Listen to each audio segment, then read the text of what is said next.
like getting my big break in laryngitis. Without love, life's a 45 when you can't buy it. Without love, life is like my mother on a diet. Chapter 7. Danielle's heart was pounding in her ears. It was all she could hear, the sound of her own heart beating as she climbed the rungs that led to the loft. It was different than she had imagined. It was clean. There was a haystack in one corner, but beyond that, the floor was immaculate. Every item stored and organized with precision, which, knowing Joshua like she now did, wasn't too much of a surprise. That made her smile just a little. She did know him. In some ways, she felt like she knew him better than she knew anyone. She wasn't sure what that said about her other relationships. For a while, she'd had friends, but they'd disappeared when she'd become consumed with caring for her pregnant mother and working as much as possible at the grocery store. And then no one had come back when Danielle ended up with full care of Riley. In some ways, she didn't blame them. Life was hard enough without dealing with a friend who was juggling all that. But just because she understood didn't mean she wasn't lonely. She looked at Joshua, their eyes connecting. He had shared his past with her, but she was keeping something big from him. Even while she was prepared to give him her body, she was holding back secrets. Oh my God, what? She took a breath, opening her mouth to speak, but something in his blue gaze stopped the words before they could form. Something sharp, predatory, something that made her feel like she was the center of the world, or at least the center of his world. Oh my God! It was intoxicating. She'd never experienced it before. She wanted more, all of it, wherever it would lead. And that was scary. Scarier than agreeing to do something she had never done before. Because she finally understood. Understood why her mother had traded her sanity and her self-worth for that moment when a man looked at you like you were his everything. Oh my Lord. Danielle had spent so long being nothing to anyone. Nothing but a burden. Now, feeling like the solution rather than the problem was powerful. Heady. She knew she couldn't turn back now no matter what. Is that how you say that word? Even if sanity tried to prevail, she would shove it aside because she needed this. Needed this balm for all the wounds that ran so deep inside of her. Joshua walked across the immaculate space and opened up the cabinet. There were blankets inside, thick woolen ones with geometric designs on them. He pulled out 2 and spread them on the ground. She bit her lip, fighting a rising tide of hysteria, fighting a giggle that was climbing its way up her throat. Girl, me too. I know this isn't exactly a fancy hotel suite. She forced a smile. It works for me. He set the other blanket down on the end of the first one, still folded. Then he reached out and took her hand, drawing her to him. He curved his fingers around her. Sorry. He curved his fingers around her wrist, lifting her arm up, then shifted his hold, lacing his finger through hers and dipping his head, pressing his lips to her own. Her heart was still pounding that same steady beat, and she was certain he must be able to hear it, must be aware of just how he was affecting her. There were all sorts of things she should tell him, about Riley's mother, about this being her first time. Oh my God. Oh my God. Virgin. Okay, but she didn't have the words. She had her heartbeat. The way her limbs trembled. She could let him see that her eyes were filling with tears, and no matter how fiercely she blinked, they never quite went away. She was good at manipulating conversations, at giving answers that walked the fine line between fact and fiction. Her body could only tell the truth. She hoped he could see it, that he understood. Later they would talk. Later there would be honesty between them because he would have questions. God knew. But for now she would let the way her fingertips trailed down his back, uncertain and tentative. The way she The way she peppered kisses along his jaw, clumsy and broken. Say everything she couldn't. It doesn't need to be fancy, she said, her voice sounding thick even to her own ears. Maybe it should be, he said, with his voice rough. But if I was going to take you back to my bedroom, I expect I would have to wait until tonight, and I don't want to wait. She shook her head. It doesn't have to be fancy. It just has to be now, and it has to be you. He drew his head back, inhaling sharply. and then he cupped her cheek and consumed her. Her kiss was heat and fire, sparking against the dry, neglected things inside her and raging out of control. She slid her hands up his arms, hanging onto his strong shoulders, using his steadiness to hold her fast even as her legs turned weak. He lifted her up against him, then swept beneath her legs, cradling her against his chest like she was a child. Then he set her down gently on the blanket, continuing to kiss her as he did so. She was overwhelmed by the intensity of his gaze, by his focus, overwhelmed by his closeness, his scent. He was everywhere, his hands on her body, his face filling her vision. She had spent the past few months caring for her half-brother, pouring everything she had onto one little person she loved more than anything in the entire world. But in doing so, she had left herself empty. She had been giving continually and opening a vein and bleeding whenever necessary, but taking nothing in to refill herself.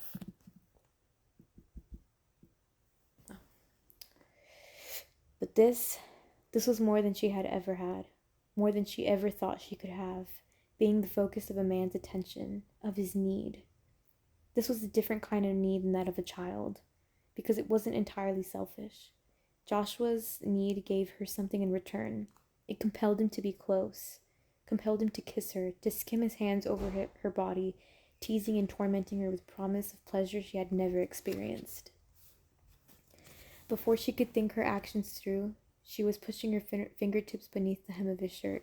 Oh my god, I have to be quiet. His hard, flat stomach hot to the touch. And then it didn't matter what she had done before or what she hadn't done. Didn't matter that she was a virgin, and this was an entirely new experience. Need replaced everything except being skin to skin with him, having nothing between them. Suddenly, the years of feeling isolated, alone, cold, and separate were simply too much. She needed his body over hers, his body inside hers. Whatever happened after that, whatever happened in the end, right now, she couldn't care.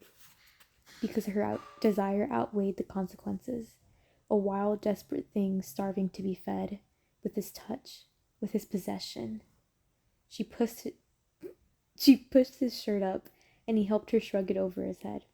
Her throat dried, her mouth opening slightly as she looked at him.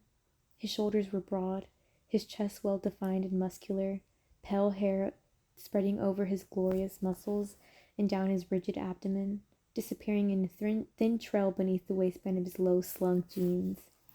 She had never seen a man who looked like him before, not in person. And she had never been this close to a man ever. She pressed her palm against his chest, relishing his heat and his hardness beneath her touch. His heart raging out of control, matching the beat of her own. She parted her thighs, and he settled between them. She could feel the hard ridge of his arousal pressing against that place where she was wet and needy for him. She was shocked at how hard he was, even through layers of clothing. And she lost herself in his kiss, in the way he rocked his hips against hers. This experience was like everything she had missed growing up. Misspent teenage years when she could have been making out with boys in barns and hoping she didn't get caught. In reality, her mother wouldn't have cared. This was a reclamation. More than that, it was something completely new, and something that she had never even known she could want. Joshua was something she had never known she could want. It shouldn't make sense, the two of them. This brilliant businessman in his 30s who owned a ranch and seemed to shun most emotional connections, and her, poor, in her 20s, desperately clinging to any connection she could forge because each one was so rare and special. And somehow they seemed to make sense. Kissing each other, touching each other. For some reason, he was the only man that made sense. Maybe it was because he had taught her to ride a horse. Maybe it was because he was giving her and Riley a ticket out of poverty. Maybe it was because he was handsome. She had a feeling this connection transcended all these things. As his tongue traced the trail down her neck to the collar of her t-shirt, she was okay with not knowing. She didn't need to give his connection a name. She didn't even want to. Her breath caught as he pushed her shirt up and over her head.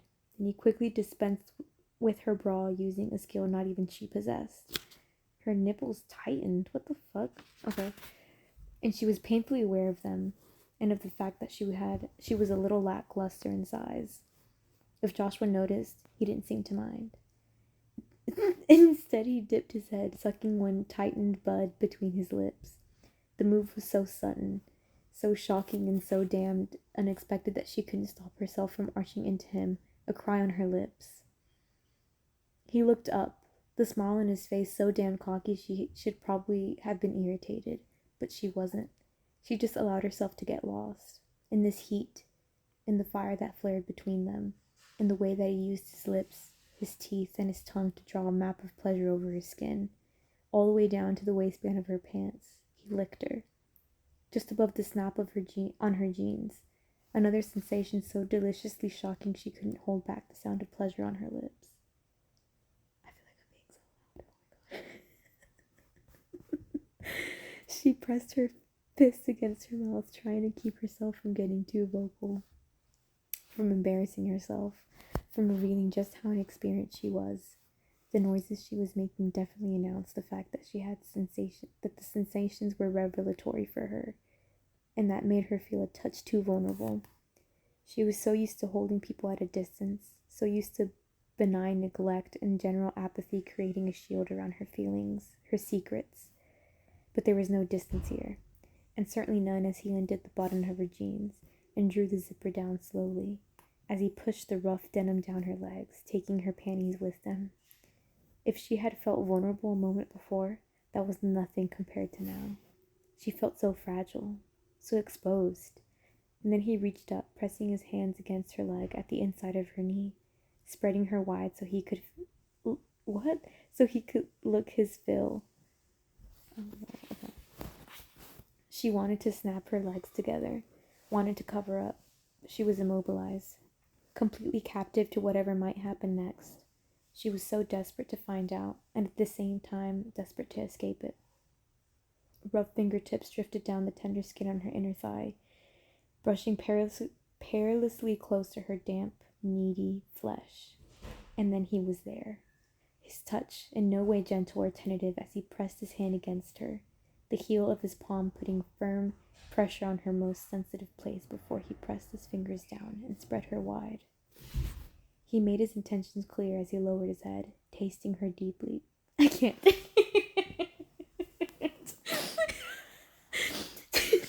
She lifted her hips, a sharp sound on her lip. She lifted her hips, a sharp sound on her lips. One she didn't even bother to hold back. He shifted his hold, gripping her hips, holding her just wide enough for his broad shoulders to fit right there, his sensual assault merciless. Tension knotted her stomach like a fist, tighter and tighter with each pass of his tongue. Then he pressed his thumb against her at the same time as he flicked his tongue in the same spot. She grabbed a hold of him, her fingernails digging into his back. He drew his thumb down her crease, teasing the entrance of her body. She rocked her hips with emotion, desperate for something, feeling suddenly empty and achy and needy in ways she never had before. He rotated his hand, pressing his middle finger deep inside of her, and she gasped at the foreign invasion. But any discomfort passed quickly as her body grew wetter beneath the ministrations of his tongue. By the time he had added a second finger, it slipped in easily. He quickened his pace, and it felt like there was an earthquake starting inside of her, a low, slow pull at her core that spread outward, her limbs trembling as the pressure at her center continued to mount. His thumb joined with his tongue as he continued to pump his fingers inside of her, and it was that added pressure that finally broke her. She was shaken, rattled completely, the magnitude of measurable aftershocks rocking her along after the primary force had passed. He moved into a sitting position, undoing his belt and the button of his jeans. Then he stood for a moment, dropping the zipper down slowly and pushing the denim down his muscular thighs. I can't. She had never seen a naked man in person before. and the stark, thick evidence of his arousal standing out from his body was a clear reminder that they weren't finished, no matter how wrung out and replete, I don't know how to say that, she felt. Except even though she felt satisfied, limp from the intensity of her release, she did want more, because there was more to have, because she wanted to be close to him, because she wanted to give him even an ounce of satisfaction that she had experienced. He knelt back down, pulling his jeans closer and taking his wallet out of his back pocket. He produced a condom packet, and she gave thanks for his presence of mind. She knew better than to have unprotected sex with someone, for myriad reasons. But still, she wondered if she would have remembered if he had not. Thank God one of them was thinking. She was too overwhelmed, too swamped by the release that had overtaken her, and by the enormity of what was about to happen. When he positioned himself at the entrance of her body and pressed against her, she gasped in shock. It hurt. I can't. Oh my God, okay. She gasped in shock. It hurt. Dear God, it hurt. His fingers hadn't prepared her for the rest of him. He noticed her hesitation and slowed his movements, pressing inside her inch by excruciating inch. She held onto his shoulders, closing her eyes and burying her face in his neck as he jerked his hips forward, fully seating himself inside her. She did her best to breathe through it, but she was in a daze. Joshua was inside her, and she wasn't a virgin anymore. It didn't feel like losing anything. It felt like gaining something, gaining a whole lot. The pain began to recede, and she looked up at his face, at the extreme concentration there, at the set of his jaw, the veins in his neck standing out. Are you okay? He asked, his voice strangled. She nodded wordlessly, then flexed her hips experimentally. He groaned, lowering his head, pressing his forehead against hers before kissing her. Then he began to move. Soon that same sweet tension began to build again in her stomach, need replacing the bone-deep satisfaction that she had only just experienced. She didn't know how it was possible to be back in that needy place only moments after feeling fulfilled. But she was. And then she was lost in the rhythm, lost in the feeling of his thick length stroking in and out of her. All of the pain gone now, only pleasure remaining. It was so foreign, so singular and unlike anything she had ever experienced. And she loved it, reveled in it. And even more than her own pleasure, she reveled in watching his unraveling, because he had pulled her apart in a million astounding ways, and she didn't know if she could ever be reassembled. So it was only fair that he lost himself too. Only fair that she be his undoing in some way. Sweat beaded on his brow, trickled down his back. She reveled in the feel of it beneath her fingertips, in the obvious evidence of what this did to him. His breathing became more labored, his muscles shaking at each thrust became less gentle, as he began to pound into her, and just as he needed to go harder, go faster, so did she. Her own pleasure wound around his, inextricably linked. On a harsh growl, he buried his face in her neck. Oh my God, okay, wait. In his neck. Wait, I don't know where I am. His arm shaking as he thrust into her one last time, slamming into her, breaking a wave of pleasure over her body as he found his own release. He tried to pull away, but she wrapped her arms around him, holding him close, because the sooner he separated her from her body, the sooner they would have to talk. And she wasn't exactly sure she wanted to talk. But when he lifted his head, his blue eyes glinting in the dim light, she could tell that whether or not she wanted to talk, they were going to. He rolled away from her, pushing into a sitting position. Are you going to explain all this to me, or are you going to make me guess? What? She sounded overly innocent, her eyes wider than necessary. Danielle, I'm going to ask you a question, and I need you to answer honestly. Were you a virgin? Oh my God. Joshua's blood was still running hot through his veins, arousal still burning beneath the surface of his skin, and he knew the question he had to ask her was probably insane. He could explain her discomfort as pain because she hadn't taken a man to her bed since she'd given birth. What's a weird fucking way to put it? Okay. But that wasn't it. It wasn't. The more credence he gave to his virgin theory is crazy, the more everything about her started to make sense. The way she responded to his kiss, the way she acted when he touched her. Her reaction had been about more than simple attraction, more than pleasure. There had been wonder there, a sense of discovery. But that meant Riley wasn't her son, and it meant that she had been lying to him. Well, Joshua, given that this is not a New Testament kind of situation, he reached out, grabbing a hold of her wrist and tugging her upward, drawing her toward him. Don't lie to me. Why would you think that? She asked, her words small, admission enough as far as he was concerned. A lot of reasons, but I have had sex with a virgin before. More accurately, Sadie Miller and I took each other's virginities in the woods some 18 years ago. You don't forget that. And I grant you, there could be other reasons for the fact that it hurt you, for the fact that you were tight. Oh my god, what the fuck? A flush spread over her skin, her cheeks turning beet red. But I don't think any of those reasons are the truth. So what's going on? Who is Riley's mother? A tear slid down her cheek, her expression mutinous and angry. I am, she said, her voice trembling. At least, I might as well be. I should be. You didn't give birth to Riley. She sniffed loudly, another tear sliding down her cheek. No, I didn't. Are you running from somebody? Is there something I need to know? It's not like that. It's not like that. I'm not hiding. I didn't steal him. I have legal custody of Riley, but my situation was problematic, at least as far as child services was concerned. I lost my job because of the babysitting situation, and I needed the money. She suddenly looked so incredibly young, so vulnerable, and he felt like the biggest jerk on planet Earth. She had lied to him. She had most definitely led him to believe she was in an entirely different circumstance than she was, and still, he was mostly angry at himself, because the picture she was painting was even more desperate than the one he had been led to believe, because she had been a virgin and he had just roughly dispensed with that.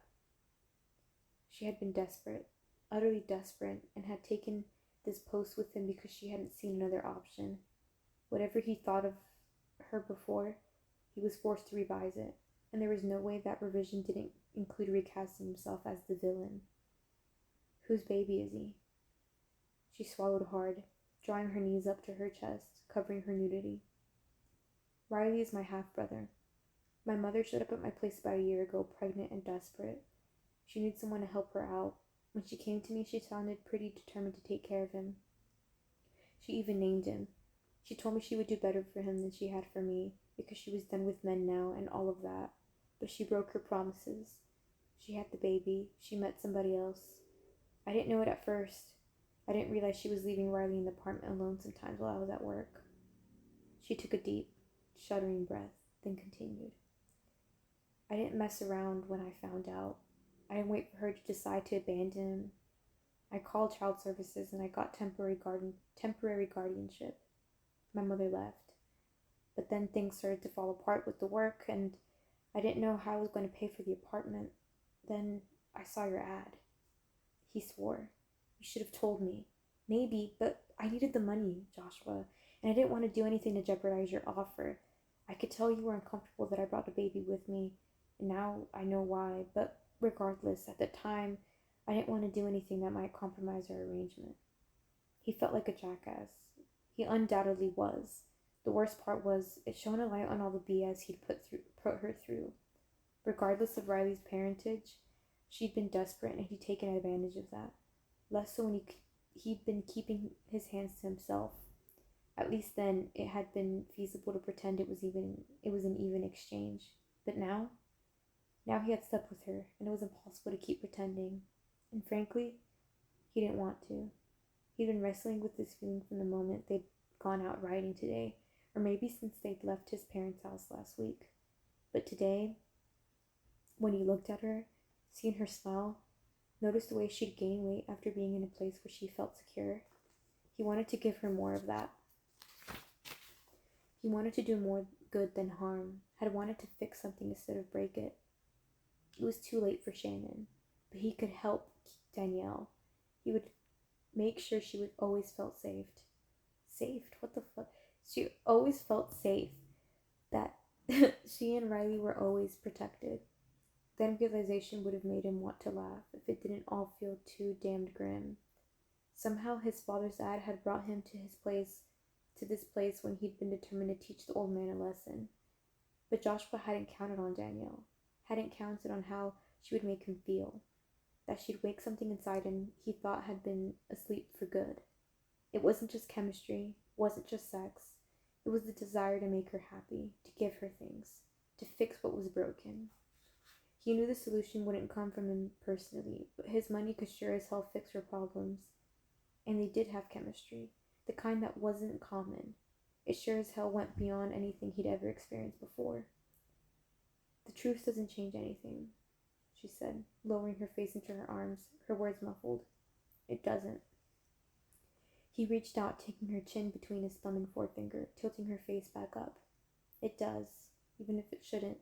Though, maybe it's not Riley that changes it. Maybe it's just the two of us. She shook her head. It doesn't have to change anything. Danielle, I can't. She lurched forward, grabbing his arms, her eyes wide, her expression wild. Joshua, please, I need this money. I can't go back to where we were. I'm being held to a harsher standard than his biological mother would be, and I can't lose him. He grabbed her chin again, steadying her face, looking into those glistening brown eyes. Danielle, I would never let you lose him. I want to protect you. Both of you. She tilted her head to the side, her expression growing suspicious.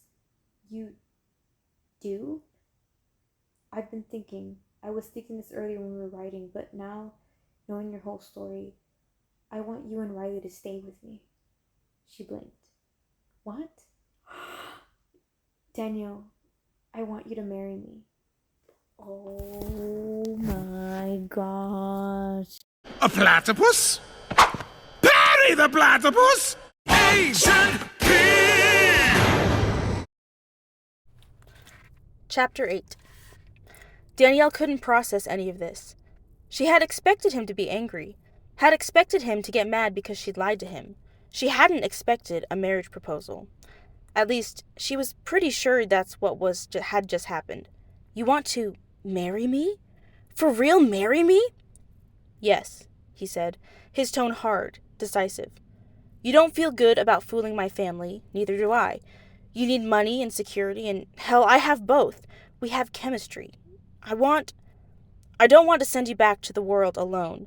You don't even know where you're going. He wasn't wrong, and damn it, his offer was tempting. They were both naked, and he was so beautiful, and she wanted to kiss him again, touch him again. But more than that, she wanted him to hold her in his arms again. She wanted to be close to him, bonded to him. She wanted so desperately not to be alone. But there had to be a catch. There was always a catch. He could say whatever he wanted about how all of this wasn't a transaction, how he had taken her writing just to take her writing, but then they'd had sex, and he'd had a condom in his wallet. So he'd been prepared. That made her stomach sour. Did you plan this? She asked. The horse-riding seduction? No, I didn't plan it. I carry a condom because I like to be prepared to have sex. You never know. You can get mad at me for that if you want, but then we did need one, so it seems a little hypocritical. Are you tricking me?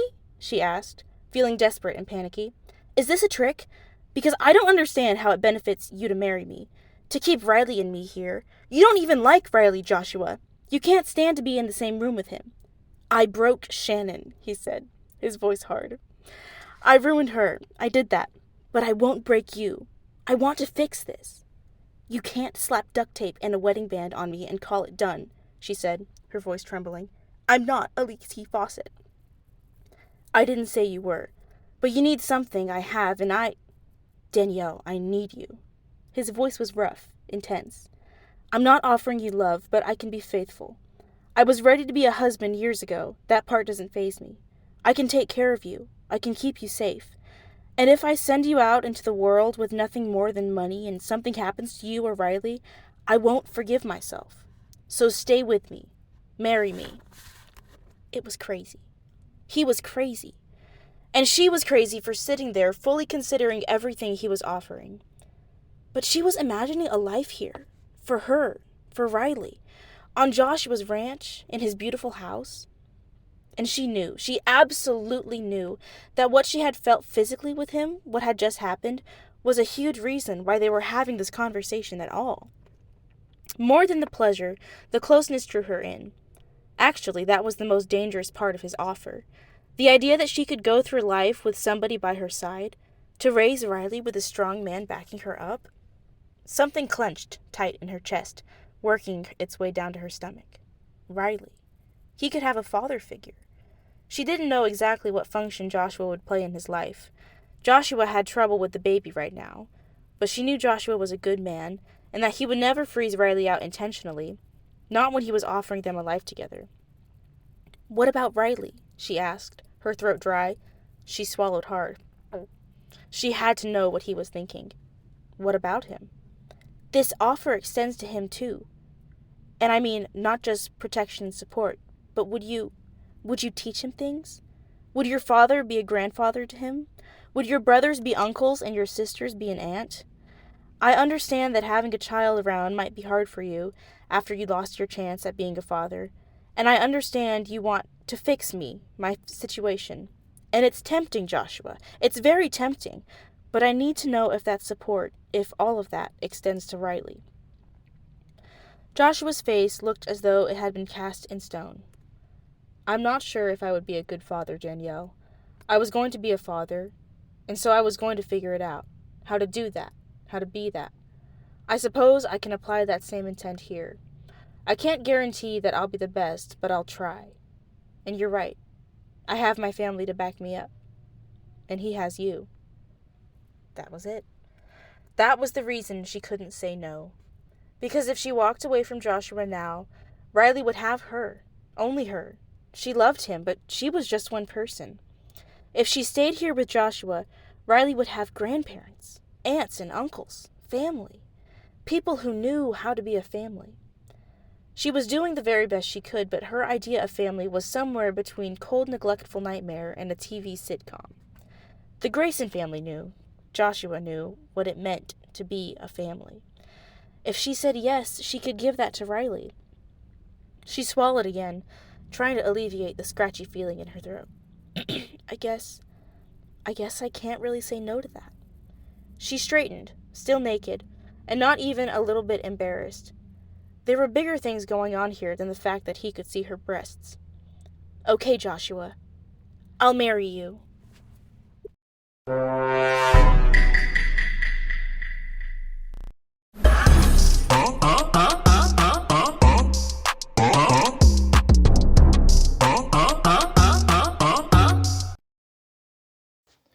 Chapter 9. The biggest problem with this sudden change in plan was the fact that Joshua had deliberately set out to make his family dislike Danielle, and now he was marrying her for real! Of course, the flaw in his original plan was that Danielle hadn't been roundly hated by his family. They had distrusted the whole situation, certainly, but his family was simply too fair, too nice to hate her.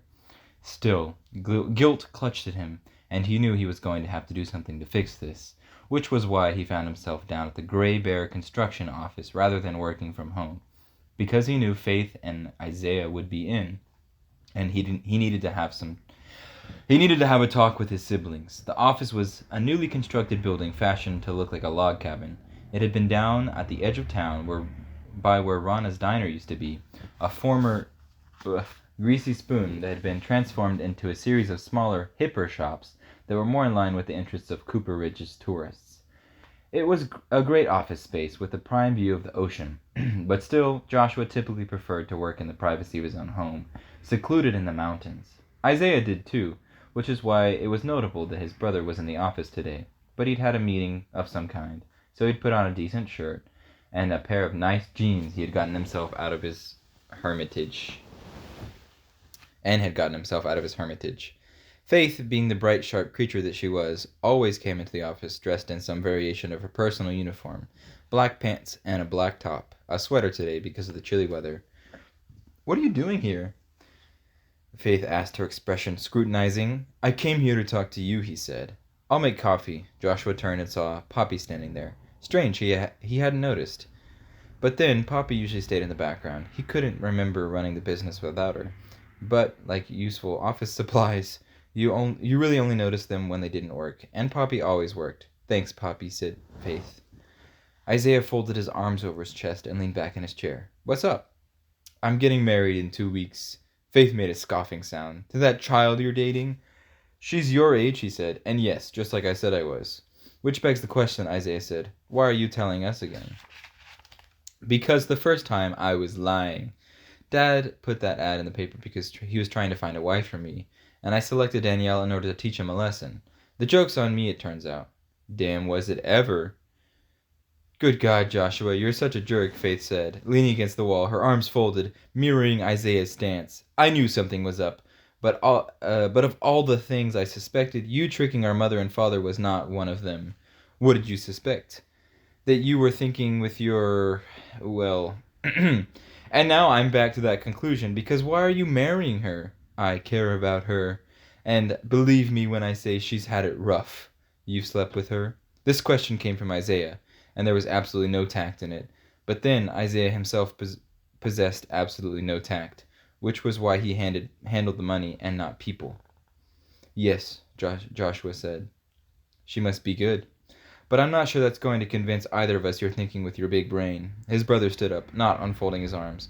Well, you're obnoxious, Joshua returned. That sex has nothing to do with it. I can get sex whenever I want. Faith made a hissing sound. He tossed his younger sister a glance.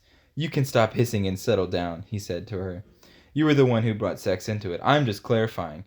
You know what I went through with Shannon, what I put Shannon through. If I send Danielle and her baby back into the world and something happens to them, I'll never forgive myself.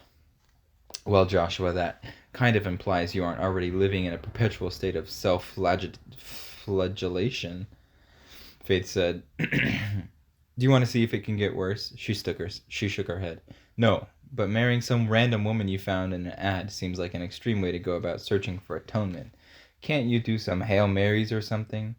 If it were that simple, I would have done it a long time ago. He took a deep breath. I'm not going to tell Mom and Dad the whole story, but I'm going to tell you because I need you to be nice to Danielle. However it looked when I brought her by to introduce her to the family, I threw her under the bus. And now I want to drag her back out from under it. Isaiah shook his head. You're a contrary son of a gun. Well, usually that's your function. I figured it was my turn. The door to the office opened, and in walked their business partner, Jonathan Bear, who ran the construction side of the firm. He looked around the room, clearly confused by the fact that they were all in residence. Is there a meeting I didn't know about? Joshua is getting married, Faith said, looking sullen. Congratulations, Joshua said, smiling, which was unusual for the other man, who was typically pretty taciturn. I can highly recommend it. Jonathan had married the pastor's daughter, Haley Thompson, in a small ceremony recently. In the past, Jonathan had walked around like he had his own personal storm cloud overhead, and since meeting Haley, he had most definitely changed. Maybe there was something to that whole marriage thing. Maybe Joshua's idea of atonement wasn't as outrageous as it might have initially seemed. There, Joshua said. Jonathan recommends it, so you two can stop looking at me suspiciously. Jonathan shrugged and walked back through the main area and back into the back, toward his office, leaving Joshua alone with his siblings. Faith tucked her hair behind her ear. Honestly, whatever you need, whatever you want, I'll help, but I don't want you to get hurt. And I appreciate that, he said, but the thing is, you can only get hurt if there's love involved. I don't love her. Faith looked at Anne, wounded by that. Then what's the point? Look, I'm not trying to argue. I just don't understand. Love is not the be-all, end-all, Faith. Sometimes just committing to taking care of somebody else is enough. I loved Shannon, but I still didn't do the right thing for her. I'm older now, and I know what's important. I'm going to keep Danielle safe. I'm going to keep Riley safe. What's more important than that? He shook his head. I'm sure Shannon would have rather that than any expression of love. Fine, she said. I'll support you. I'm in. So aren't you going to be a persnickety brat? A small smile quirked her lips upward. I didn't say that. I said I would support you. But as a younger sister, I feel the need to remind you that being a persnickety brat is sometimes part of my support. He shot Isaiah a baleful look. I suppose you're going to be obnoxious, obviously. Joshua smiled then, because that was the best he was going to get from his siblings. But it was a step towards making sure Danielle felt like she had a place in the family, rather than feeling like an outsider. And if he wanted that with an intensity that wasn't strictly normal or healthy, he would ignore that. He had never pretended to be normal or healthy. He wasn't going to start now. Danielle was getting fluttery, waiting for Joshua to come home. The anticipation was a strange feeling. It had been a long time since she looked forward to someone coming home. She remembered being young, when it was hard to be alone. But she hadn't exactly wished for her mother to come home, because she knew that when her mother arrived, she would be drunk, and Danielle would be tasked with managing her some way. That was the story of her life. Not being alone meant taking care of somebody. Being alone meant isolation, but at least she had time to herself. But Joshua wasn't like that. Being with him didn't mean she had to manage him. She thought of their time together in the barn, and the memory made her shiver. She had gone to bed in her own room last night, and he hadn't made any move towards her since his proposal. She had a feeling his hesitation had something to do with her inexperience. But she was ready for him again. Ready for more! She shook her hands out, feeling jittery and a little scared. It was so easy to want him, to dream about him coming home, how she would embrace him, kiss him, and maybe even learn to cook so she could make him dinner and learn to do something other than warm up Pop-Tarts. Although he liked Pop-Tarts. And so did she. Maybe they should have Pop-Tarts at their wedding. That was the kind of thing couples did. Incorporate the cute foundations of their relationship into their wedding ceremonies. She made a small sound that was halfway between a whimper and a growl. She was getting loopy about him, about a guy, which she had promised herself she would never do. But it was hard not to get loopy. He had offered her support, a family for Riley, a house to live in. He had become her lover, and then he had asked to become her husband. And in those short few moments, her entire vision for the rest of her life had changed. It had become something so much warmer, so much more secure than she had ever imagined it could be. She wasn't strong enough to reject that vision. Honestly, she didn't know a woman who would be strong enough. Joshua was hot, and he was nice. Well, sometimes he was kind of a jerk, but mostly at his core, he was nice, and he had a wonderful taste in breakfast food. That seemed like as good a foundation for a marriage as any. She had heard the front door open and shut, and it slammed. Her heart lurched against her breastbone. Joshua walked in, looking so intensely handsome, in a light blue button-up shirt, the sleeves pushed up to his arms, that she wanted to swoon for the first time in her entire life. Do you think they can make a wedding cake out of Pop-Tarts? She didn't know why that was the first thing that came out of her mouth. Probably it would have been better if she had said something about how she couldn't wait to tear his clothes off. But no, she had to lead with her toaster pastry. I don't know, but we're getting married in 2 weeks, so if you can stack Pop-Tarts and call them a cake, I suppose it might save time and money. I could probably do that. I promise it's not all I thought about today. But for some reason, it's what came out of my mouth. How about I keep your mouth busy for a while? Oh my god. He said, his blue gaze getting sharp. He crossed the space between them. Oh, hold on. Okay. He crossed the space between them, wrapping his arm around her waist and drawing her against him. And then he kissed her. It was so deep, so warm, and she felt so sheltered, enveloped completely in his arms, in his strength. Who cared if she was lost in a fantasy right now? It would be the first time. She had never had the luxury of dreaming about men like him, or passion this intense. It seemed right, only fair that she have the fantasy, if only for a while, to have a moment where she actually dreamed about a wedding with a cake, where she fantasized about a man walking in the door and kissing her like this, wanting her like this. Is Jasmine here? He asked, breaking the kiss long enough to pose the question. No, she said, barely managing to answer before he slammed his lips back down on hers. Then she found herself being lifted and carried from the entryway into the living room, deposited on the couch, and somehow, as he set her down, he managed to raise her shirt up over her head. She stared at him, dazed, while he divested himself of his own shirt. You're very good at this, she said. I assume you've had a lot of practice? He lifted an eyebrow, his hands going to his belt buckle. Is this a conversation you want to have? She felt bemused rather than jealous. I don't know, I'm just curious. I got into a lot of trouble when I was a teenager. I think I mentioned the incident with my virginity in the woods. She nodded. You did. And since I've lost my virginity in a barn, I suppose I reserve no judgment. I suppose I have to reserve judgment. Probably. Then I moved to Seattle, and I was even worse, because suddenly I was surrounded by women I hadn't known my whole life. Danielle nodded gravely. I can see how that would be an issue. She smiled. Then he finished undoing his belt, button and zipper before shoving his pants down to the floor. He stood in front of her, naked and aroused and beautiful. Then I got myself in a long-term relationship, and it turns out I'm good at that. Well, at the being faithful part. That's a relief. In terms of promiscuity, though, my behavior has been somewhat appalling for the past 5 years. I have picked up on a particular set of skills. She wrinkled her nose. I suppose that's something. You asked. She straightened, and I wanted to know. He reached behind her back, undoing her bra, pulling it off, and throwing it somewhere behind him.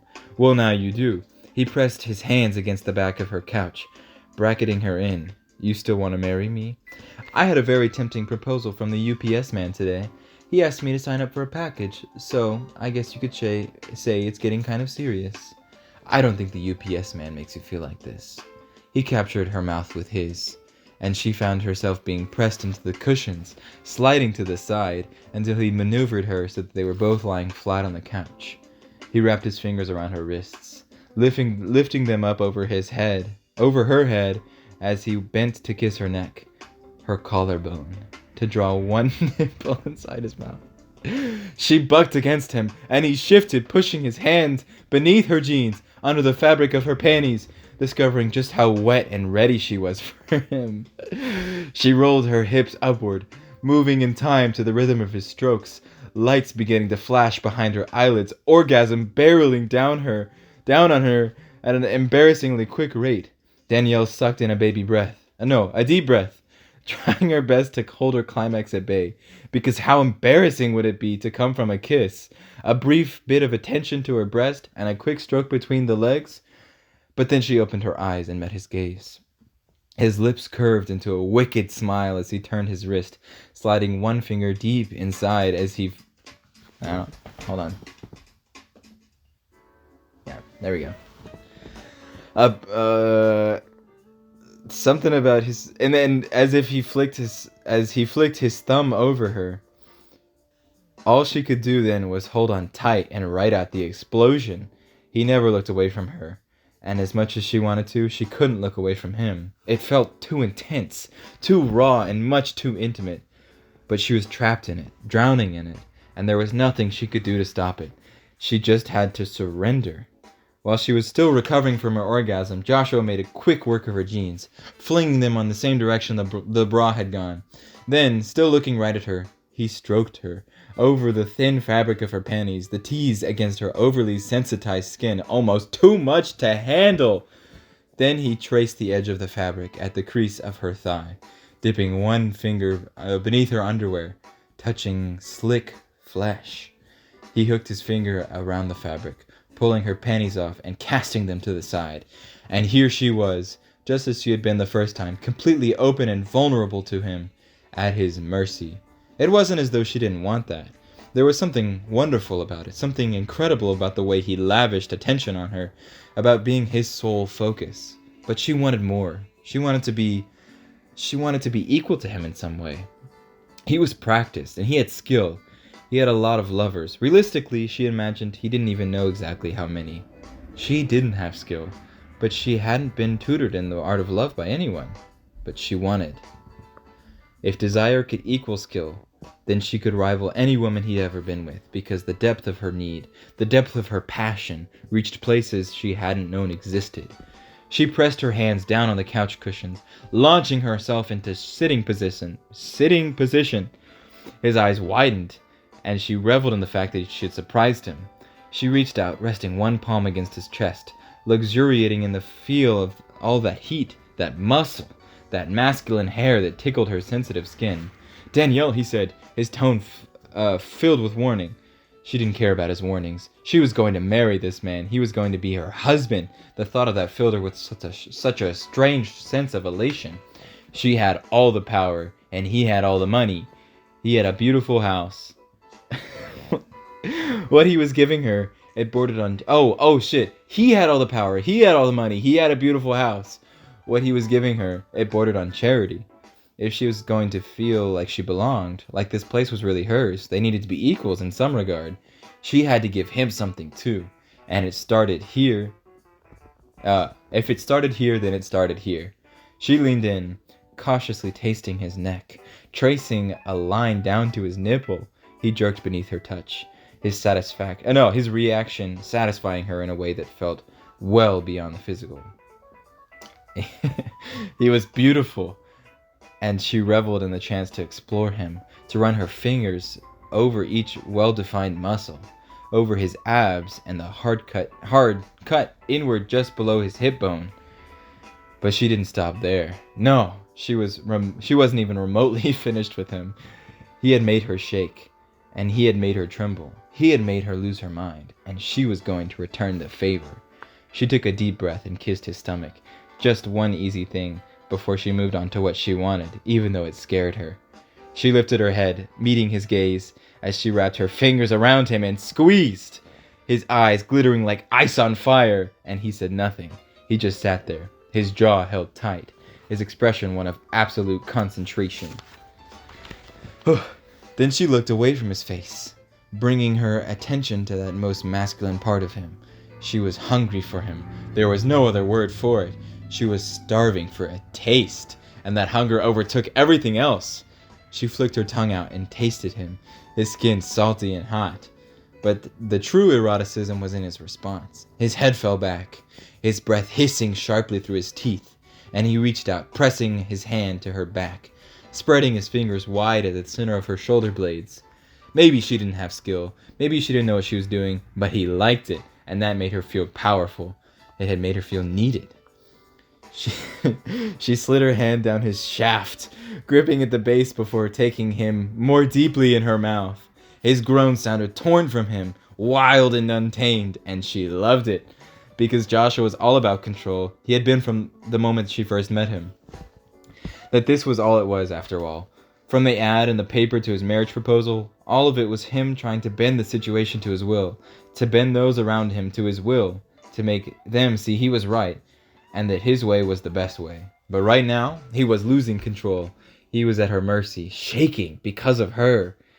And even though she was the one pleasuring him, she felt an intense sense of satisfaction flood her as she continued to taste him, as she continued to make him tremble. He needed her. He wanted her. After a lifetime of feeling like nobody wanted her at all, this was the most brilliant and beautiful thing she could imagine. She heard her friends talk about giving guys blowjobs before. They laughed about it, or said it was gross, or said it was a great way to control their boyfriends. They hadn't said what an incredible thing it was to make a big, strong alpha male sweat and shake. They hadn't said you could make you feel so desired, so beloved, or that giving someone else pleasure was better in some ways than being on the receiving end of the attention. She swallowed more of him, and his hand jerked up to her hair, tugging her head back. "Careful," he said, his tone hard and thin. "Why?" "You keep doing that and I'm gonna come," he said, not bothering to sugarcoat it. "So what? You did that for me. That's what I did." "Yes, but you're a woman, and you can have as many orgasms as I can give you without time off in between. I don't want it to end like this." She was about to protest, but then he pulled her forward, kissing her hard and deep, stealing not just her ability to speak, but her ability to think of words. He left her for a moment, retrieving his wallet and the protection in it, making quick work of putting on the condom before he laid her back down on the couch. "Wait," she said, the word husky. "I want... Can I be on top?" He drew back, arching one brow. "Since you asked so nicely." He gripped her hips, reversing their position, bringing her to sit astride him. He was hard beneath her, and she shifted back and forth experimentally, rubbing her slick folds over him before positioning him at the entrance of her body. She bit her lip, lowering herself into position, taking it slow, relishing that moment of him filling her so utterly and completely. "I don't know what I'm doing," she whispered, when he was buried fully inside of her.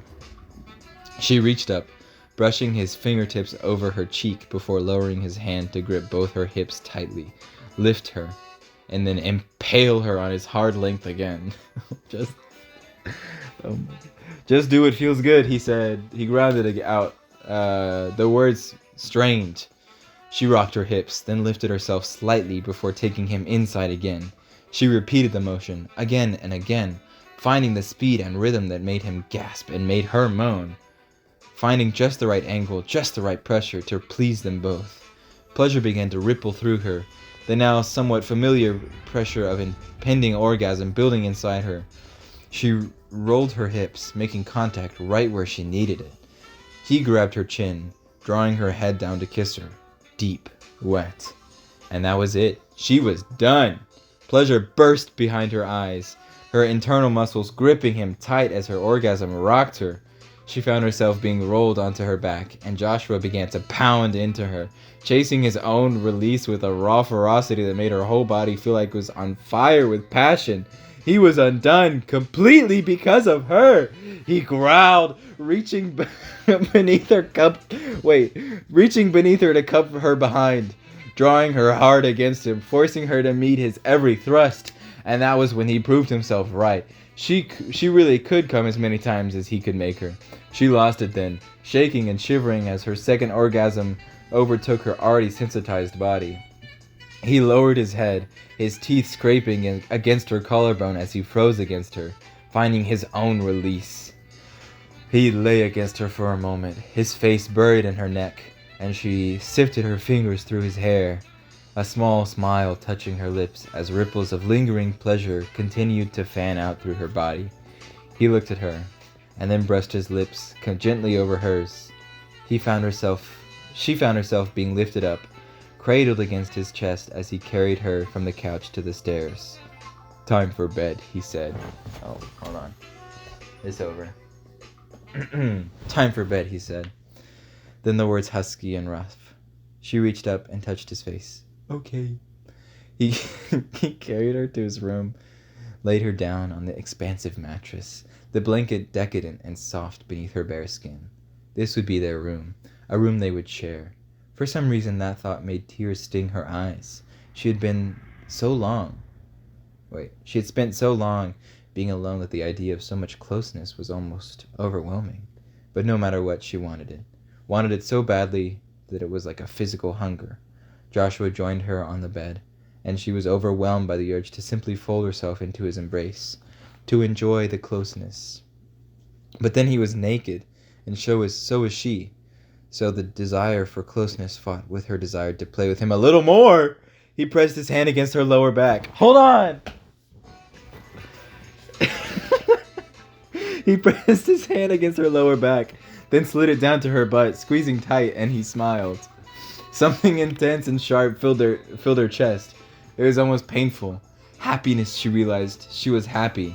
She knew in that moment that she had never really been happy before. At least not without an equally weighty worry to balance it, to warn her that the other side of happiness could easily lie tragedy. But she wasn't thinking of tragedy now. She couldn't. Joshua filled her vision, and he filled her brain. Just for now, everything in her world felt right. Just for a while, she wanted that to be the whole story. She blocked out every other thought, every single what if, and she kissed him again.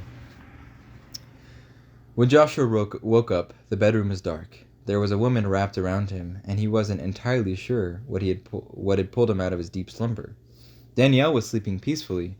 Her dark hair was wrapped around her face like a spider web, and he reached down to push it back. She flinched, pursing her lips and shifting against him, tightening her arms around his waist. She was exhausted, probably because he was an animal who had taken her 3, maybe 4 times. They had finally both fallen asleep. He looked at her, and the hunger was immediate, visceral, and he wondered if he was fooling himself, pretending, even for a moment, that any of this was for her, that he had any kind of higher purpose. He wondered if he had any purpose beyond trying to satisfy himself with her. And then he realized what had woken him up. He heard a high, keening cry that barely filtered through the open bedroom door. Riley! He looked down at Danielle, who was still fast asleep, and who had no doubt would be upset that they had forgotten to bring the baby monitor into the room. Joshua had barely been able to remember his own name, much less a baby monitor.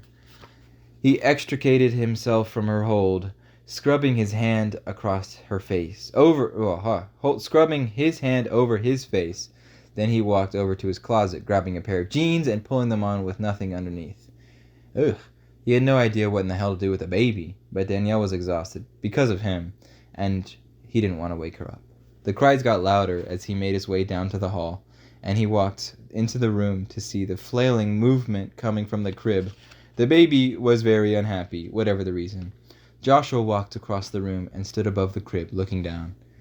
If he was going to marry Danielle, then that meant Riley was his responsibility too. Riley would be his son.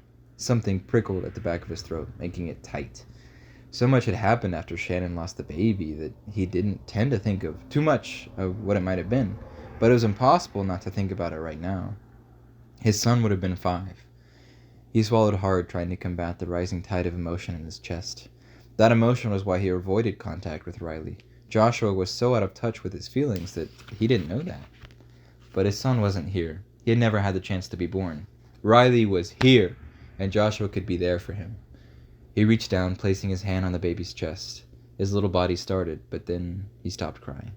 Joshua didn't know the first thing about babies. He had never had to learn. He had never had the chance to hold his son, never gone through a sleepless night because of crying. He reached down, picking up the small boy from his crib, holding the baby close to his chest and supporting Riley's downy head.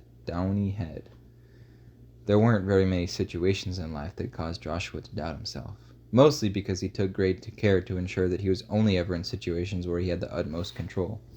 But holding this tiny creature in his arms made him feel at a loss, made him feel like his strength might be a liability rather than an asset, because at the moment he felt like this little boy could be far too easily broken. He felt like he might crush the baby somehow, either with his hands or with his inadequacy.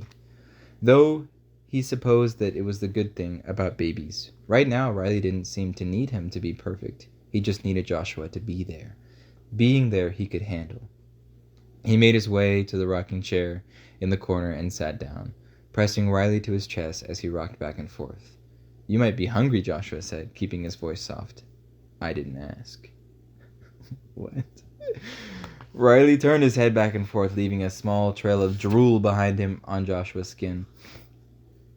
He had a feeling if his brother could see him now, he would mock him mercilessly. But then he couldn't imagine Isaiah with a baby at all.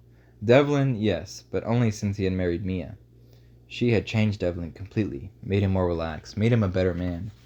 Joshua thought of Danielle, sleeping soundly back in his room, of just how insatiable he had been for her earlier, of how utterly trapped she was, more or less at his mercy.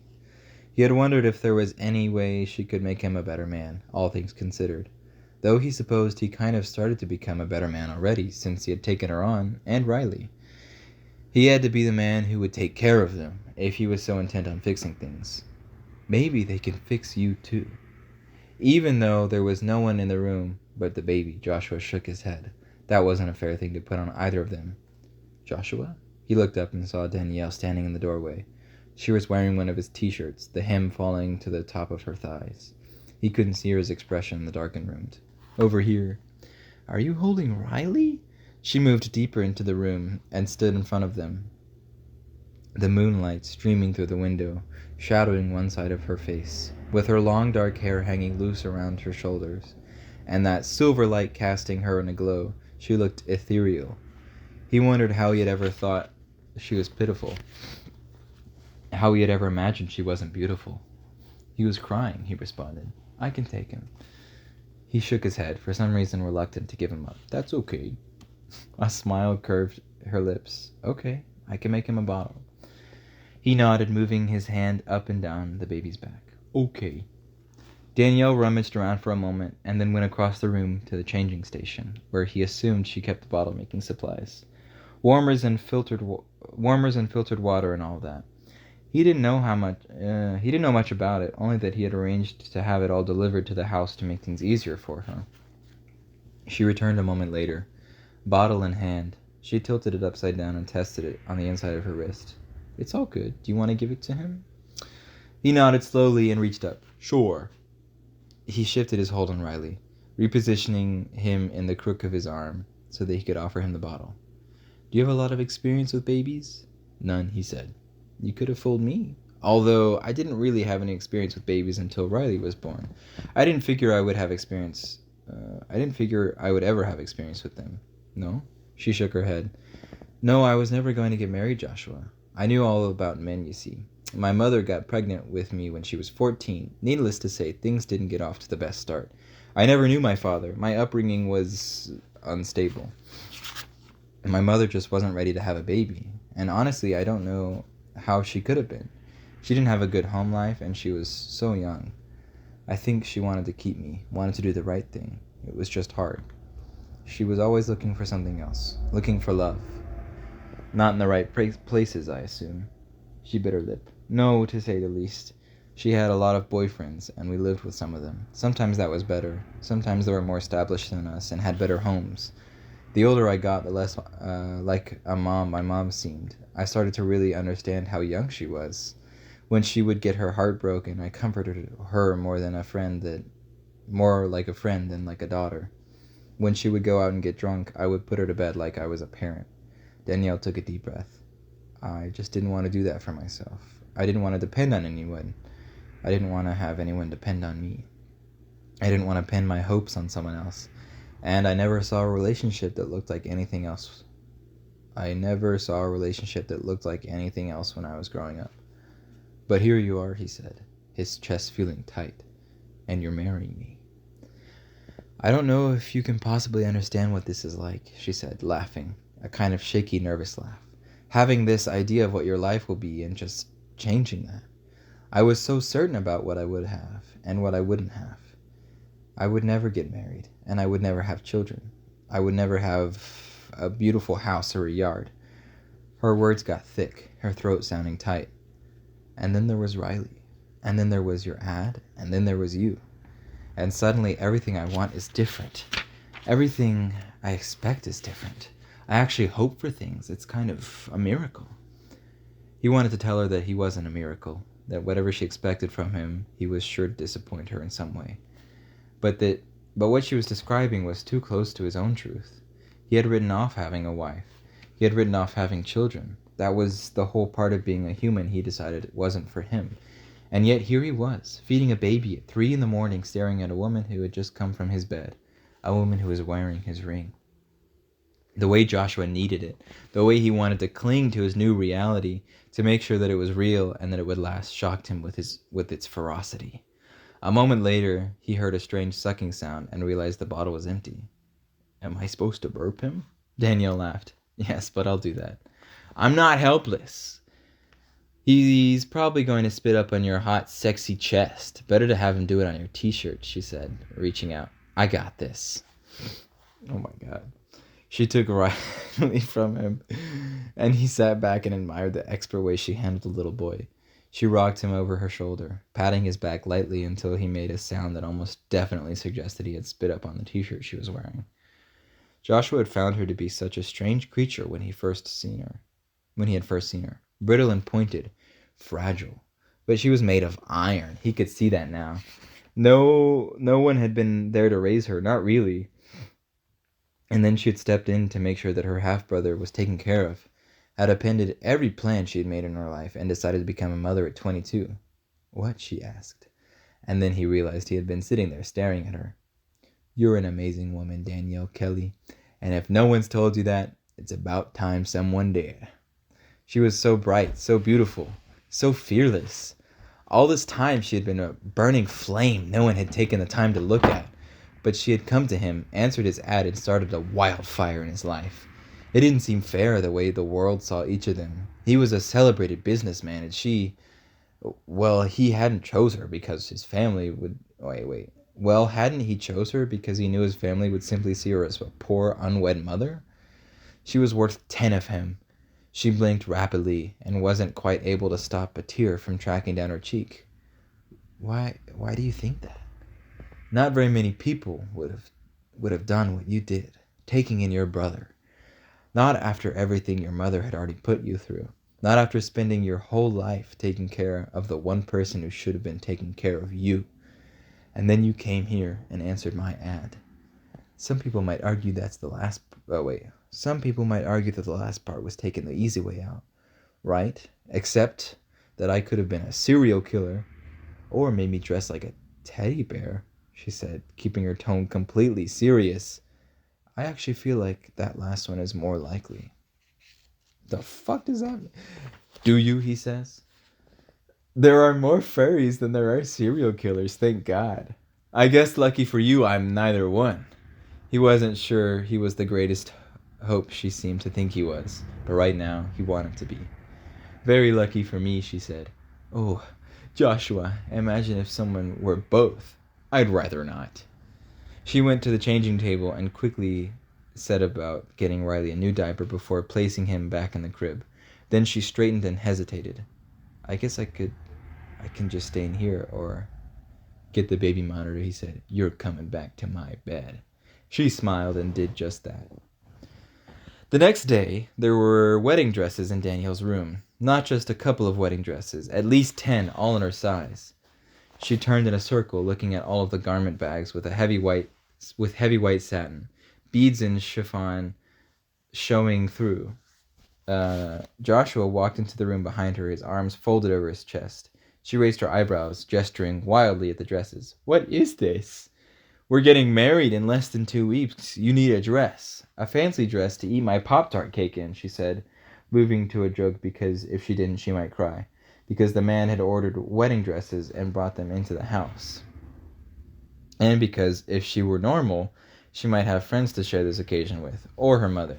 Instead, she was standing in her bedroom where her baby was napping, and her fiancé was the only potential spectator. You aren't supposed to see the dresses, though, she said. I promise you, I cannot make sense of them based on how they look stuffed in those bags. I called the bridal store in town and described your figure and then had her send dresses accordingly. Her eyes flew wide, her mouth open. You described my figure? To give her an idea of what would suit you. I'm going to need a play-by-play of this description. How did you describe my figure, Joshua? This is very important.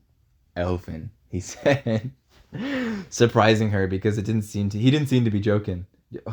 He didn't seem to be joking, and that was downright fanciful. That was a downright fanciful description coming from him. Elfin? A smile tipped his lips upward. Yes, you're like an elf or a nymph. Nympho, maybe, and I blame you for that.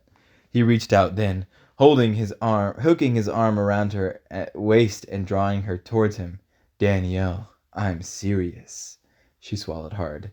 Okay, she said, because she didn't really know what else to say. You're beautiful. Hearing him say that made her throat feel all dry and scratchy, made her eyes feel like they were burning. You don't have to do that, she said. You think I'm lying? Why would I lie to you? Also, men can't fake this. He grabbed her hand and pressed it up against the front of his jeans, against the harness there. You're asking me to believe your penis? Because penises are notoriously indiscriminate. You have a point. Plus, mine is pretty damn famously indiscriminate, by my own admission. But the one good thing about that is you can... I can't read. Hold on.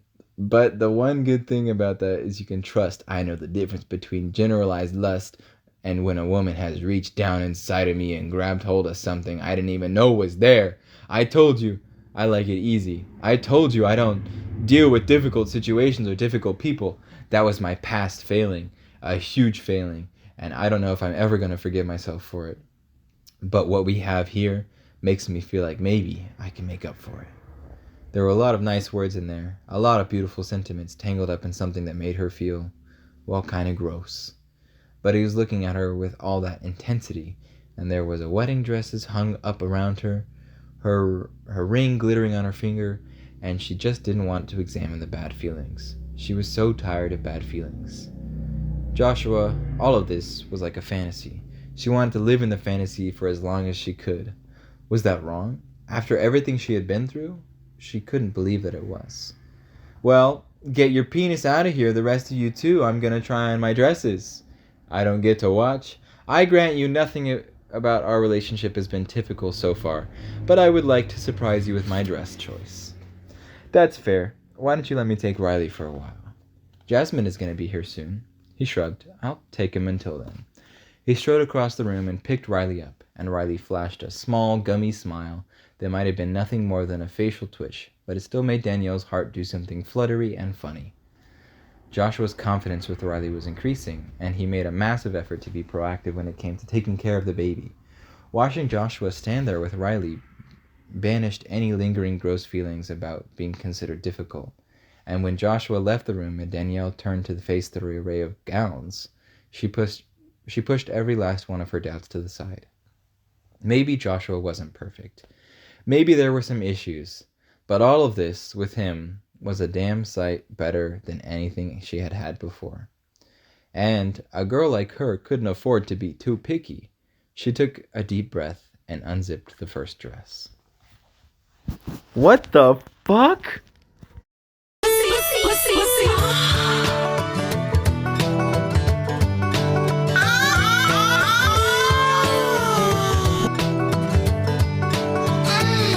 I was sucking Rolls Royce with my mouth wide open, and in the front seat of his dick, he's got a one-hand dildo on the steering, the other on my. I look around, turn the vagina down. He says, "Mommy, something." What? I say nothing. I was just asking how we don't change the phones. And he says, "Our phones get to smack my bitch." Oh, look at that. What? Tapping on your dildos when we're on the phone and you real smack. 'Cause it's pussy.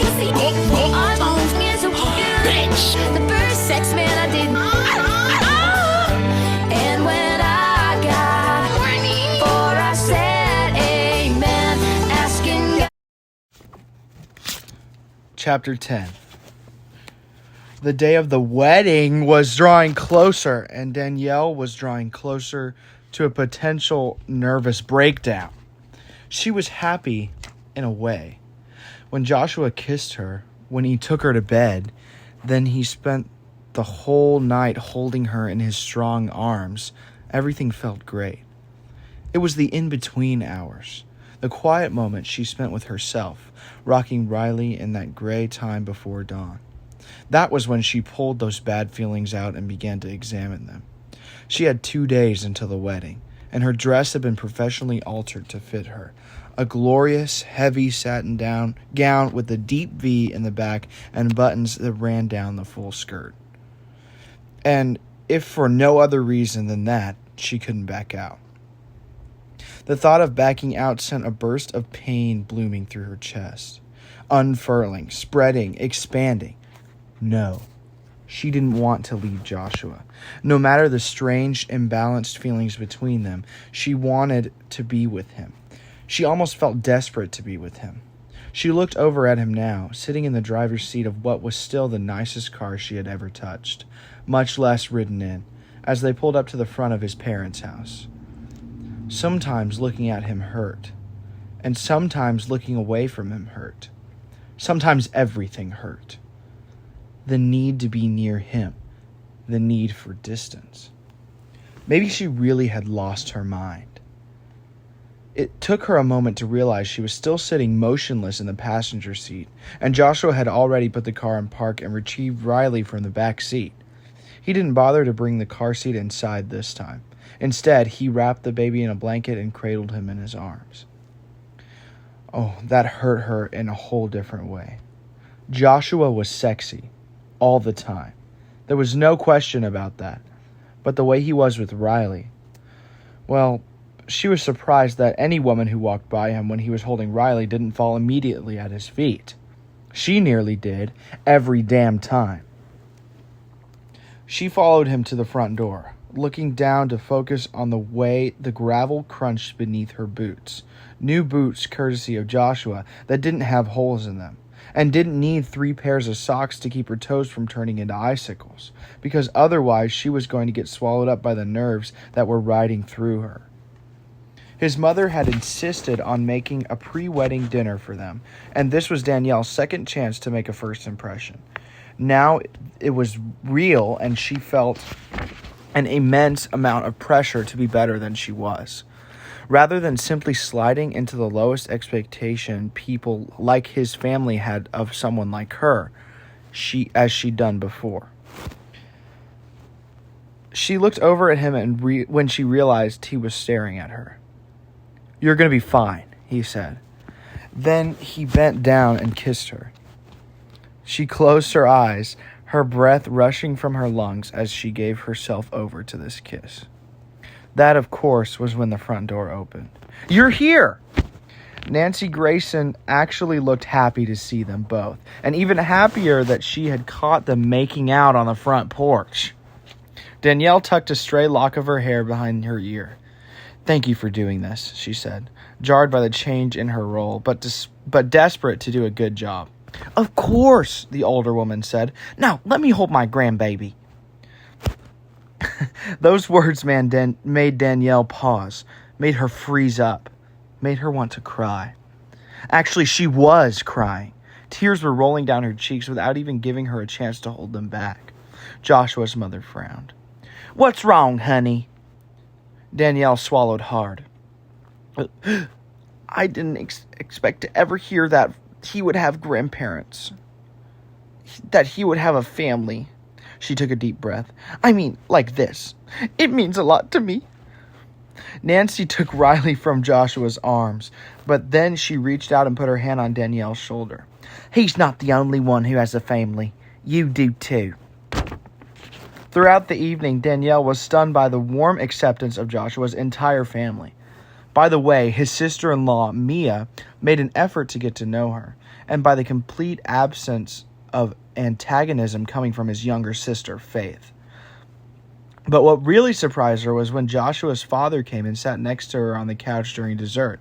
Joshua was engaged in a conversation with his brothers across the room, while Mia, Faith, and Joshua's mother were busy playing with Riley. "I knew you'd be good for him," Mr. Grayson said. Danielle looked up at the older man. "A wife, you mean?" she said, her voice soft. She didn't know why she had challenged his assertion, why she'd done anything but blandly agree. Except she knew that she wasn't the only woman he would have chosen for his son, and she didn't want him to pretend otherwise. He shook his head. "I'm not talking about the ad. I know what he did. I know that he placed another ad looking for somebody he could use to get back to me. But the minute I met you, I knew you were exactly what he needed. Somebody unexpected. Somebody who would push him out of his comfort zone. It's real now, isn't it?" "It's real now." Those words echoed inside of her. What did real mean? They were really getting married, but was their relationship real? He didn't love her. He wanted to fix her, and somehow, through fixing her, he believed that he would fix himself. Maybe that wasn't any less real than what most people had. Maybe it was just more honest. "Yes," she said, her voice in a soft whisper. "It's real." "I know that my meddling upset him. I'm not stupid. And I know he felt like I wasn't listening to him, but he has been so lost in all that pain, and I knew he just needed to love somebody again. He thought everything I did, everything I said was just because I don't understand a life that goes beyond what we have here." He gestured around the living room, small, cozy, essentially a stereotype of the happy rural family. "But that's not it. It doesn't matter what a life looks like. A man needs love, and that man needs love more than most. He always was stubborn, difficult, never could get him to talk about much of anything. He needs someone he can talk to, someone who can see the good in him, and he can start to see it too." "Love," Danielle said softly. The word a revelation she had been trying to avoid. That was why it hurt. When she looked at him, when she was with him, when she looked away from him, when he was gone. That was the intense building pressure inside of her that felt almost too large for her body to contain. It was every beautiful, hopeful feeling she'd had since meeting him. She loved him. And he didn't love her. That absence was the cause of the dark disquiet she'd felt sometimes. He wanted to use her as a substitute for his girlfriend, the one he thought he had failed. "Every man needs love. Todd said. Successful businessmen and humble farmers. Trust me, it's the thing that makes life run. The thing that keeps you going when the crops don't grow and the weather doesn't cooperate. The thing that pulls you up from the dark pit when you can't find the light. I'm glad he found his light. But he hadn't. She had found hers. For him, she was a band-aid he was trying to put over a wound that would end up being fatal if he didn't do something to treat it. If he didn't do something more than simply cover it up. She took a deep breath. Are you ready to go home? Danielle looked up and saw Joshua standing in front of her. And those words, him asking if she wanted to go home, meaning to his house with him, like that house belonged to her. Like he belonged to her. Well, this question allowed her to ease all the doubts that had just washed through her, allowed her to put herself back in the fantasy she'd been living in since she agreed to his proposal. Sure, she said, pushing herself up from the couch. She watched as he said goodbye to his family, as he collected Riley and slung the diaper bag over his shoulder. Yes, she loved him. She was an absolute and total lost cause for him. In love. Something she had thought she could never be. The only problem was, she was in love alone. It was his wedding day. Thankfully, only his family would be in attendance. A small wedding in Copper Ridge's Baptist Church, which was already decorated for Christmas and so saved everyone the time and hassle. Which was a good thing, since he had already harassed a local baker, Allison Donnelly, to the point where she was ready to assault him with a spatula over his demands related to a Pop-Tart cake. It was the one thing Danielle had said she wanted, and even if she had been joking, he wanted to make it happen for her. He had liked doing things for her. Whether it was teaching her how to ride horses, pleasuring her in the bedroom, or fixing her nice meals, she always expressed a deep and sweet gratitude that transcended anything he had ever experienced before. Her appreciation affected him. He couldn't pretend it didn't. She affected him. He walked into the empty church, looking up at the steeply pitched roof and the thick, curved beams of wood that ran the length of it, currently decked with actual boughs of holly. Everything looked like it was set up and ready. All there was to do now was wait for the ceremony to start. Suddenly, the doors that led to the fellowship hall opened wide, and in burst Danielle. If he had thought she looked ethereal before, it was nothing compared to how she looked at this moment. Her dark hair was swept back in a loose bun, sprigs of baby's breath woven into it, some tendrils hanging around her face. And the dress. The bodice was fitted, showing off her slim figure, and the skirt billowed out around her, shimmering with each and every step. She was holding a bouquet of dark red roses, her lips painted a deep crimson to match. I didn't think I was supposed to see you until the wedding. It was a stupid thing to say, but it was about the only thing he could think of. Yes, I know. I was here getting ready, and I was going to hide until everything started. Stay in the dressing room. She shook her head. I need to talk to you, though. And I was ready. I was already wearing this dress and all the layers of underwear that you would have to wear underneath it to make it to do this. She kicked her foot out, causing the skirt to flare. To make it do what? You need a crinoline. Otherwise, your skirt is like a wilted tulip. That's something I learned when the wedding store lady came this morning to help me get ready. But that's not what I wanted to talk to you about. He wasn't sure if her clarification was a relief or not. He wasn't an expert on the subject of crinolines, but it seemed like an innocuous subject. Anything else that had drawn her out of hiding before the ceremony probably wasn't. Then talk. She took a deep breath, wringing her hands around the stem of her bouquet. Okay, I will talk. I'm going to, in just a second. He shook his head. Danielle Kelly, you stormed into my house with a baby and pretty much refused to leave until I agreed to give you what you wanted. Don't act like you're afraid of me now. That was different. I wasn't afraid of losing you then. She looked up at him, her dark eyes liquid. I'm afraid right now. You? He couldn't imagine this brave, wonderfully strong woman being afraid of anything. I've never had anything that I wanted to keep, or I guess I never did before Riley. Once I had him, the thought of losing him was one of the things that scared me the most. It was the first time I ever felt anything like it, and now it's the same with you. Do you know what you have in common with Riley? The occasional tantrum. His chest was tight. He knew that was the wrong thing to say, knew it was wrong to make light of the situation when she was so obviously serious and trembling. Fair enough, she said. Then she took a deep breath. I love you. That's what you have in common with Riley. That's why I'm afraid of losing you. Because you matter. Because you more than matter. You're everything. Her words were like a sucker punch straight to the gut. Danielle, he was such a jerk. Of course she thought she was in love with him. He was her first lover. The first man to ever give her an orgasm. He had offered her a place to live, and he was promising a certain amount of financial security, the kind she'd never had before. Of course, such a vulnerable, lonely woman would confuse those feelings of gratitude with love. She frowned. Don't use that tone with me. I know you're about to act like you're the older and wiser of the two of us. You're about to explain why I don't understand what I'm talking about. Remember when you told me about your penis? He looked over his shoulder, then back at Danielle. Okay, I'm not usually a prude, but we are in church.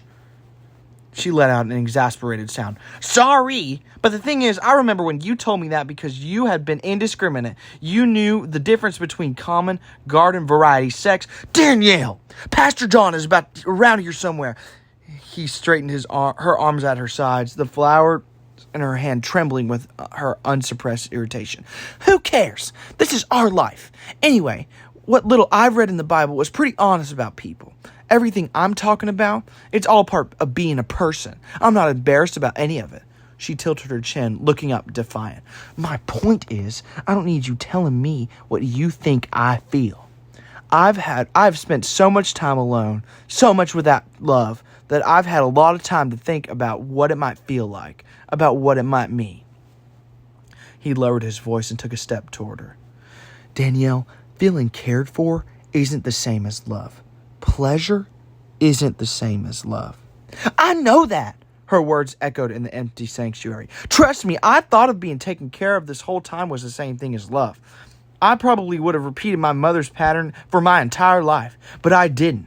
I waited. I waited until I found a man who was worth being an idiot over. Here I am in a wedding dress, yelling at the man I'm supposed to marry in an hour, wanting him to understand that I love him. You can't be much more of an idiot than that, Joshua. It's okay if you love me, he said, even though it made his stomach feel tight. Even though it wasn't okay at all. But I don't know what you expect me to do with that. She stamped her foot, the sound of ricocheting sound around them. Love me back, damn it! He felt like someone had grabbed hold of his heart and squeezed it hard. Danielle, I can't do that. I can't. And honestly, it's better if you don't feel that way about me. I think we can have a partnership. It's good. I'm good with those. I'm good with making agreements, shaking hands, holding up my end of the deal, but feelings and all that stuff in between, I would tell you to call Shannon and ask her about that, but I don't think she has a phone right now because I'm pretty sure she's homeless. You can't take the blame for that. You can't take the blame for her mistakes. I mean, I guess you can. You've been doing a great, You've been doing a great job for the past 5 years.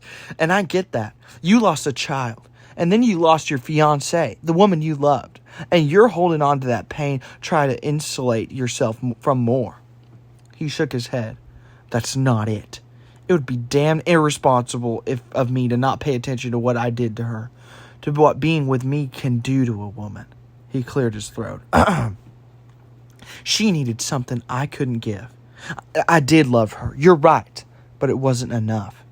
You're wrong about that too, she said. You loved her enough. But sometimes, Joshua, you can love somebody and love somebody.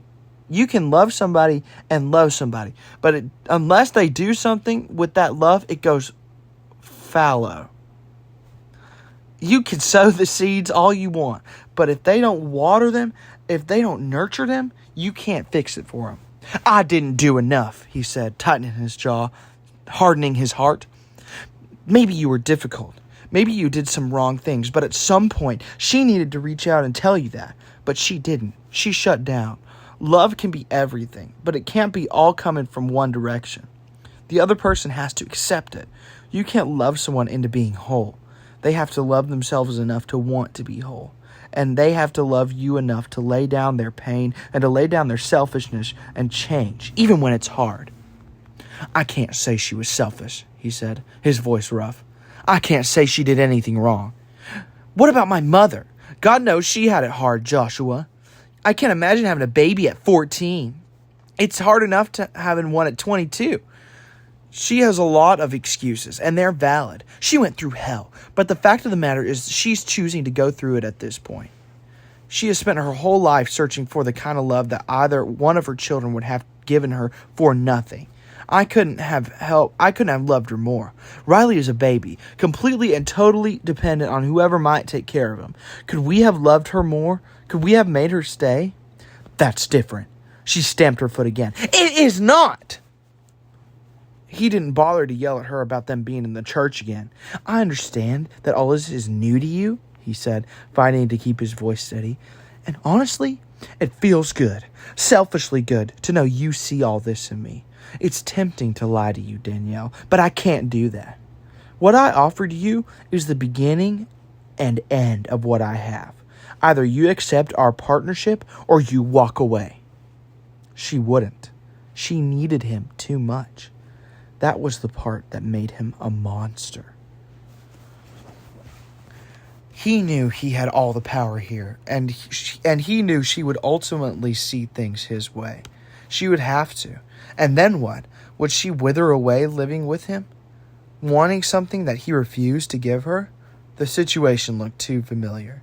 He tightened his jaw, steeling himself for her response. What he didn't expect was to find a bouquet of flowers tossed at him. He caught them, and her petite shoulders lifted up, then lowered as she let out a shuddering breath. I guess you're the next one to get married then. Congratulations, you caught the flowers. Of course I damn well am, he said, tightening his palm. Our wedding is in an hour. Her eyes filled with tears. She shook her head. Then she turned and ran out of the room, pausing only to kick her shoes off and leave them lying on the floor, like she was Cinderella. And he just stood there, holding on to the flowers, a trickle of blood from the thorn dripping down his wrist as he watched the first ray of light, the first bit of hope he'd had in years, disappear from his life. Of course, her exit didn't stop him from standing at the altar and waiting. Didn't stop him from acting like the wedding would continue without a hitch. He knew she hadn't gone far, mostly because Janine was still at the church with Riley. And while Danielle's actions were painful and mystifying at the moment, he knew her well enough to know she wasn't going to leave without Riley. But the music began to play, and no bride materialized. There he was, a fool in a suit, waiting for a woman who wasn't going to come. His family looked at each other, trading expressions filled with a mix of pity and anger. But it was his father who spoke up. What in the hell did you do, boy? A damn good question. Unfortunately, he knew the answer to it. Why are you blaming him? Faith asked, his younger sister defending him to the bitter end, even when he didn't deserve it. Because that girl loves him, his father said, his tone full of confidence. And she wouldn't have left him standing there if he hadn't done something. Pastor John raised his hands, the gesture clearly meant to placate. If there are any doubts about a marriage, it's definitely best to stop and consider those doubts, as it is a union meant for life. And she was certain, Joshua's father said, which means he messed it up. When two people love each other, the rest of Pastor John's words were swallowed up by Joshua's family, but those first 6 hit Joshua and pierced him right in the chest. When two people love each other. Two people loving each other. Love going both ways, giving and taking.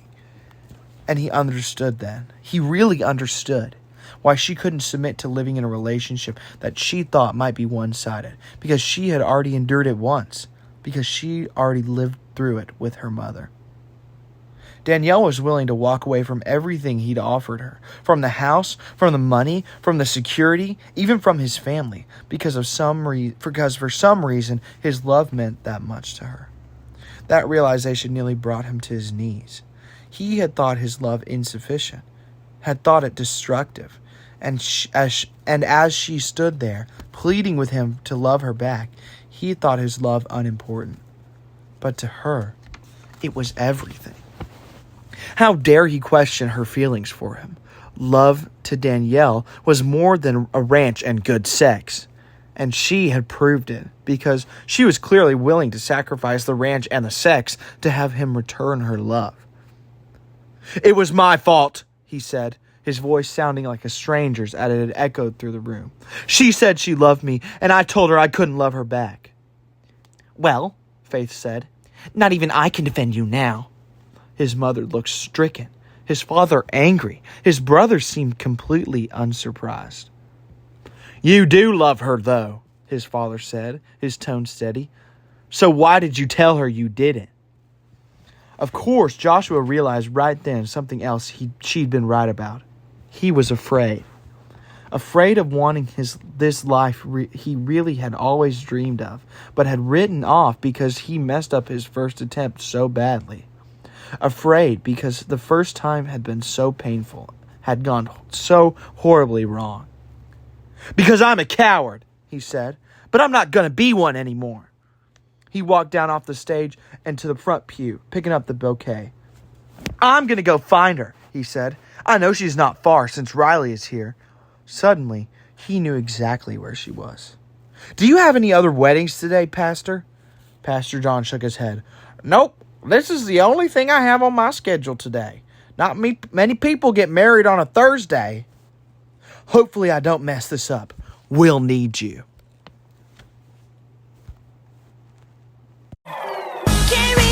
Can't read that. No, he can't read my poker face. She's got me like nobody. Can't read my. No, he can't read my poker face. She's got me like nobody. Poker face. Chapter 11. It was cold, and Danielle's bare feet were starting to ache, but there had been no way in hell she could run in those high heels. She would have broken her neck. Of course, if she had broken her neck, she might have fully severed her spinal cord and then not been able to feel anything. A broken heart sadly didn't work that way. She felt everything. Pain, deep and unending. Pain that spread from her chest out to the tips of her fingers and toes. She wiggled her toes. In fairness, they might just be frostbitten.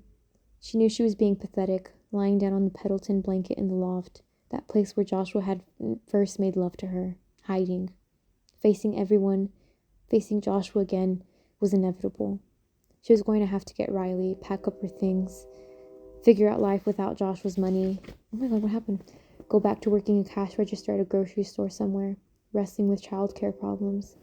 She expected terror to clutch her at the thought, expected to feel sadness about her impending poverty, but those feelings didn't come. She really didn't care about any of that. Well, she probably would care once she was neck deep in it again.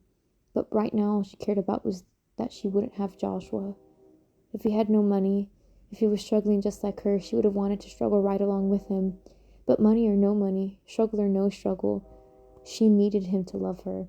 Otherwise, she closed her eyes and took in a breath of sharp, cold air.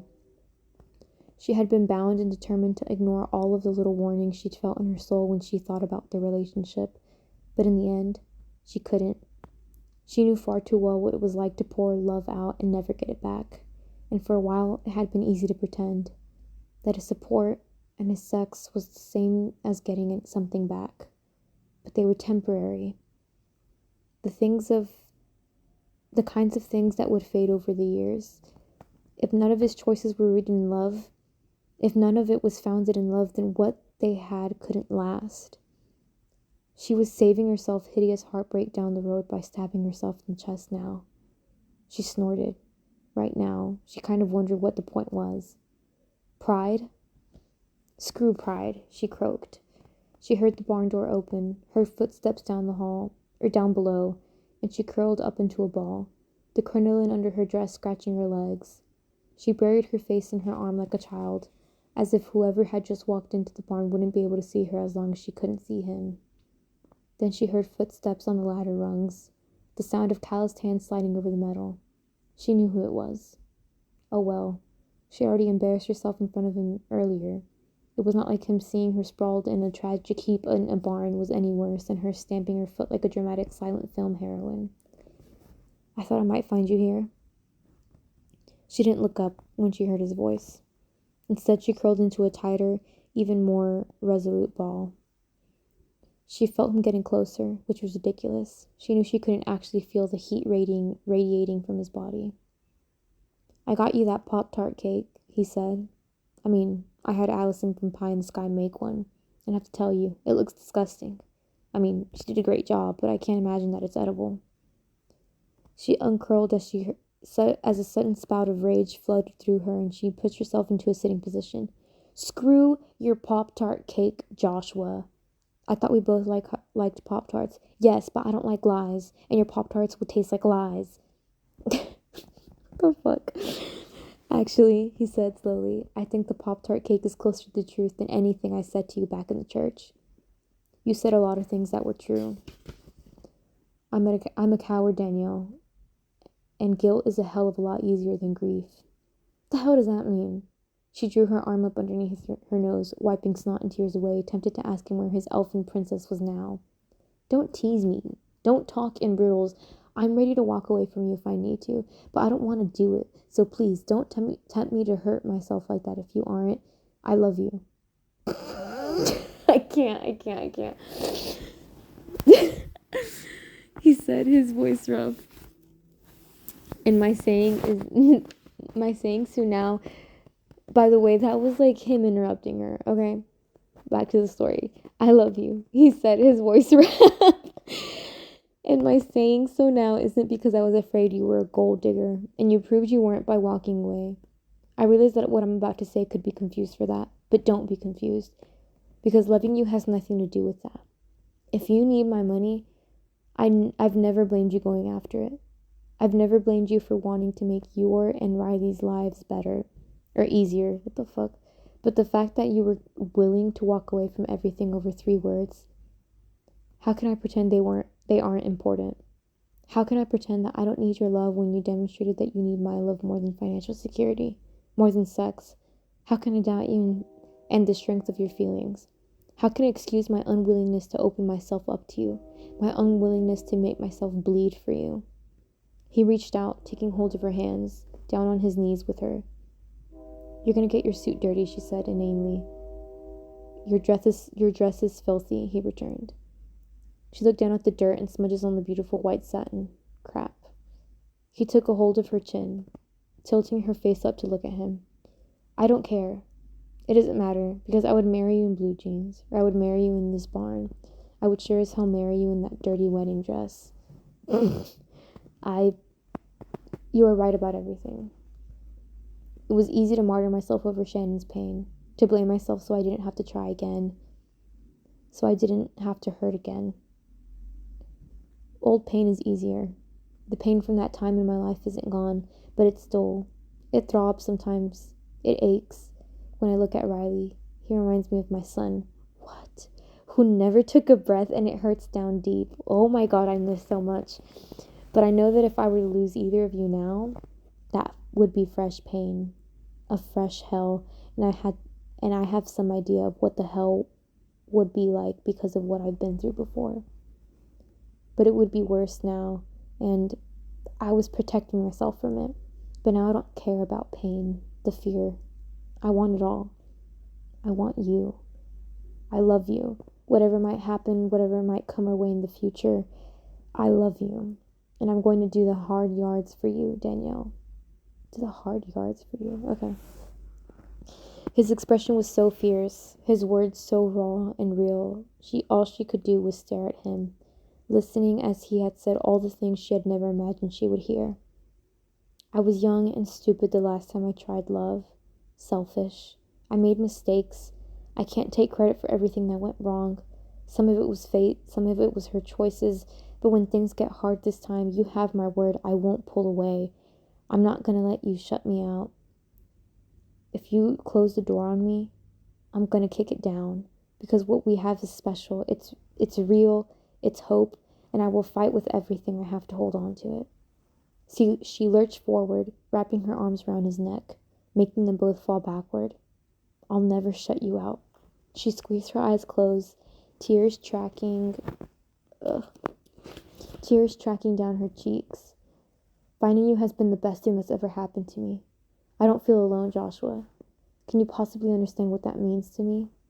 He nodded gravely, kissing her lips. I do understand, he said, because I've been alone in my own swamp for a long damn time, and you're the first person who made me feel like it was worth it to wait out. Okay. I love you, she said. I love you too. Do you still want to marry me? Hell yeah. Good. He maneuvered them both so they were upright, taking her hand and leading her to the ladder. They climbed down and she hopped from foot to foot on the cold cement floor. Come on, he said, grabbing her hand and leading her through the open double doors. She stopped when she saw that his whole family, Janine and Riley and Pastor John, were standing out there in the gravel.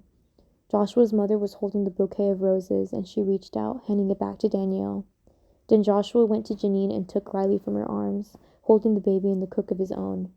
Then Joshua went back to Danielle, taking both of her hands with his free one. I looked bedraggled. What the fuck does that mean?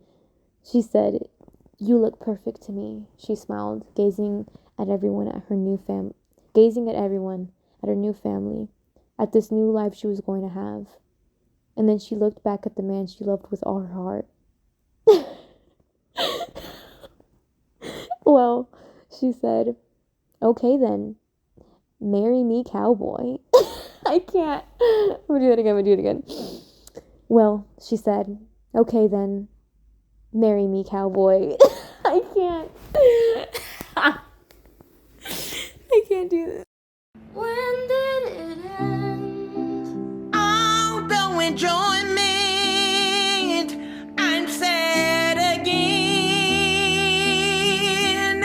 Don't tell my boyfriend it's not what he's made for. What was I made for? Epilogue. December 5th, 2017. Found a wife. Local rancher Todd Grayson and his wife, Nancy, are pleased to announce the marriage of their son, a wealthy former bachelor, Joshua Grayson, no longer irritated with his father, to Danielle Kelly, formerly of Portland and now of Copper Ridge, and the daughter of their hearts. Mr. Grayson knew his son would need a partner who was strong, determined, and able to handle an extremely stubborn cuss, which she does beautifully. But best of all, she loves him with her whole heart, which is all his meddling parents ever wanted from him. For him.